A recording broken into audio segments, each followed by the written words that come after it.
It's been a year since my original webcam overlay video, and it's time to refresh some aspects of my stream in general. Now, the original idea was taken from Sam Woodhull, who made this style of overlay in Apple Motion and After Effects. Since I don't have either of these programs, I wanted to create the same effect in Davinci Resolve 16.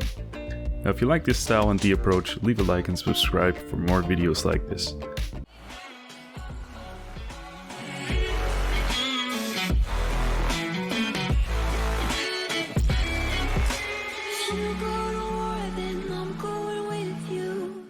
First step is to make a gradient in something like GIMP or Photoshop. Personally, I use GIMP too.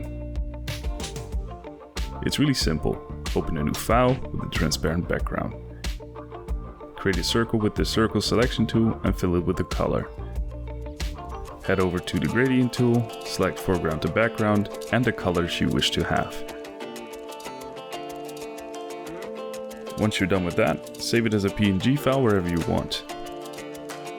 Now, if you don't have an image editing software like this, I have linked a gradient circle down below in the description box.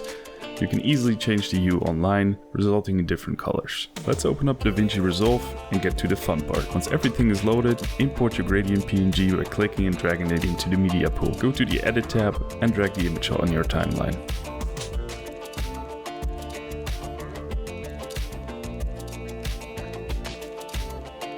Now just edit the duration of the image to the duration of the animation you want to have, minus 10 seconds long.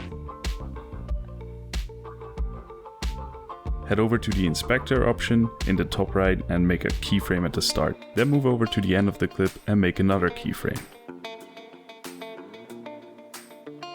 Change the rotation angle to 360. And now you have a rotating gradient. You can edit the keyframes however you want, just make sure it starts at 0 and ends at 360. Select the clip, right click and select Make into New Compound Clip. We're not quite done yet though. Select the color tab at the bottom, this will open your color nodes and other features. Right click in the nodes field and add an alpha out, which is the little blue dot. Click and drag it into the input node.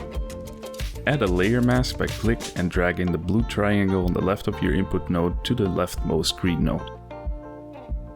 Now open up the Windows section. Select the rectangle and turn the softness of all sides to 0. This is your basic shape.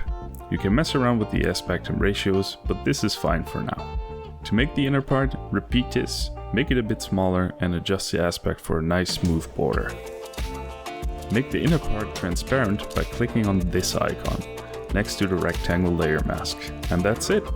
I recommend resizing it in the project you're actually using it in, so you have a bit more flexibility when it comes to different games. All we have to do now is export it while keeping the transparent layers. Click on the Deliver rocket, name your overlay and select the place where you want to save it. Select individual clips, change the format to QuickTime, the codec to DNxHR 12-bit, and turn on the Export Alpha selection.